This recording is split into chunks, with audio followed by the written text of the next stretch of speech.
عايز يفضل اول حاجه تفكر فيها لما تبقى عايز انت المنتج ده. ازاي اقدر اسوق كويس، ازاي اقدر اخطط كويس. في زماننا الحالي بقى فيه حاجات كتير من كل حاجه، يعني اي مشروع اي شركه اي حاجه بقى في منها كتير جدا، ده حقيقي. وكله بيسعى ان هو يظهر نفسه وكله بيسعى ان هو يبقى موجود. فانت حتى لو كنت شركه كبيره وليها العملاء بتوعها الثابتين وما طورتش نفسك وما بقيتش موجود في الماركت وعامل ماركتنج كويس وعامل كامبين كويسه وطول الوقت بتسعى ان انت تبقى موجود على الساحه، يعني ما كناش نلاقي شركه زي فودافون او بيبسي لسه بتعمل كامبين وبتنزل في رمضان. وطب ما الناس دي ما اوريدي كل الناس عارفاها.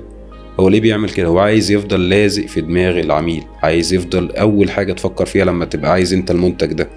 فلازم تبقى طول الوقت موجود. وفي عيال عفاريت دلوقتي في موضوع الماركتينج ده. فانت برضو الشطاره ان انت تعين ناس شاطره تمسك لك موضوع التسويق، وتبقى في افكار جديده كرييتيف علشان تبقى مميز وسط الوسط اللي بقى فيه منه كتير من كل حاجه.